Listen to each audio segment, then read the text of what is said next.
Yo, what's up sa inyo mga peeps at welcome back sa ating channel. And for today mga peeps, ang i-discuss natin ay tungkol doon sa 6.9 magnitude na lindol na nangyari doon sa Cebu. Nakakalungkot no dahil ang daming na disgrasya, ang daming alam mo yon, ang daming na gumuho na mga building. Yun yung pag-uusapan natin at marami pang iba. Bago natin umpisahan lahat mga peeps, don't forget to like, comment, share at mag-subscribe. Ring nyo yung notification bell para kada upload natin ng magandang balita ay ma-update kayo. At umpisa na muna natin to. Let's get right into it and let's go.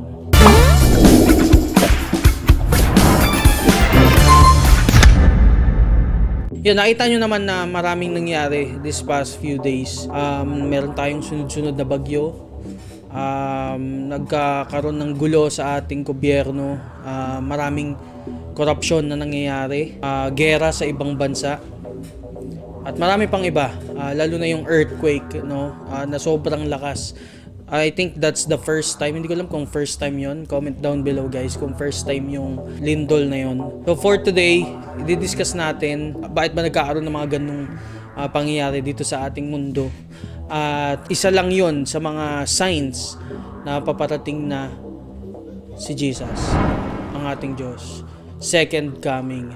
Sabi nga sa Revelation 1, chapter 1 verse 7, look, he comes with the clouds of heaven and everyone will see him, even those who pierce him, and all the nation of the world will mourn for him. Dilingid sa kaalaman nyo na talagang malapit nang dumating ang Panginoon. Dahil dyan, nagpapakita na ng signs unti-unti dito sa ating mundo. Syempre sa mga taong hindi naniniwala, alam nilang natural disaster lang or talagang natural na nangyayari. Pero sa mga Christian ko is alam na isa yan sa mga signs. So ano ba ang mga signs na paparating na si Jesus, no? Marami tayong signs mga peeps. Unang-una na dyan is yung false Christ and prophet. Jesus warned that many would come in His name, claiming to be Christ, and will deceive many.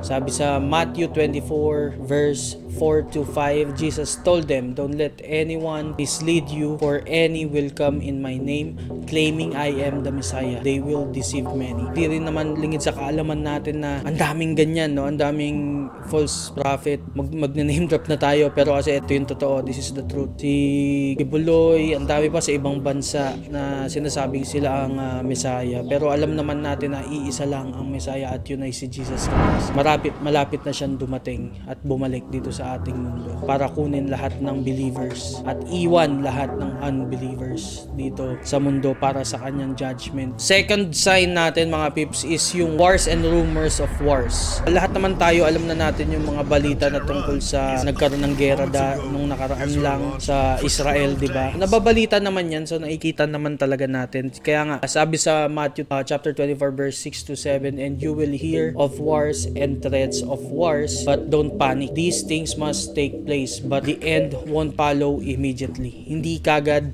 matatapos dun lang. Nation will go to war against nation. Bawat bansa talagang makikipaggera talaga sila, and kingdom against kingdom. There will be famines and earthquakes in many parts of the world. Yun yung sinasabi natin. Nangyari lang nung last September 28, 29, nagkaroon ng earthquake doon sa Cebu. So, yun yung isa sa mga signs. Pangatlong signs is natural disasters. Sabi sa Luke 21 verse 25 to 28, and there will be strange signs in the sun, moon, and stars. And here on earth, the nations will be turmoil, perplexed by the roaring seas and strange tides. People will be terrified at what they see coming upon the earth, for the powers in the heavens will be shaken. Then everyone will see the Son of Man coming on the clouds with the power of the great Lord. When all things begin to happen, stand and look up, for your salvation is near. So malapit na dumating si Jesus Christ. So isa na to sa mga sign ang natural disasters. Sa mga taong nagda-doubt pa rin na maliligtas sila papuntang langit, ilapit na natin ang sarili natin sa Diyos and repent. Iwanan ng mga kasalanan. Ibuhos natin lahat ng tiwala natin sa Panginoon kay Jesus Christ. Dahil siya lang ang makakapagligtas sa atin. Sabi nga sa John 14 verse 6, Jesus said unto him, I am the way, the truth, and the life. Diba? Sabi, no man cometh unto the Father but by me. So, through Jesus Christ lang tayo para masalba. At pang-last na signs natin is the gospel preached to the world. So, halos marami nang nagkakalat at i-spread ng magandang balita tungkol sa pagbalik ni Jesus Christ. No? Marami rin sa ibang bansa, halos sa public, sa mga streets, talagang tinuturo nila ang gospel. At so, sabi sa Matthew 24 verse 13, and the good news about the kingdom will be preached throughout the whole world. So, hindi lang sa Pilipinas, hindi lang sa US, pati sa ibang bansa. So that all nation will hear it, and then the end will come after that. So, ito na yung isa sa mga signs na talagang malapit na. Tulad ng ibang sinasabi, this is not imagination, this is not fantasy, this is the truth. Lahat ng salita ng Diyos na nasa Bible is the truth. Walang makakapagsabi na hindi to totoo, walang makakapagpatunay na hindi to totoo dahil lahat ito mangyayari. Give your trust, give your life, and surrender your life to Jesus, mga babes. Ayun, ito lang ang ating discussion for today. And see you sa mga susunod nating discussion. Have a good day. God bless sa inyo, mga peeps. Repent and read your Bible and pray to our Lord Jesus Christ. Have a good day, Babu's Fish. God bless.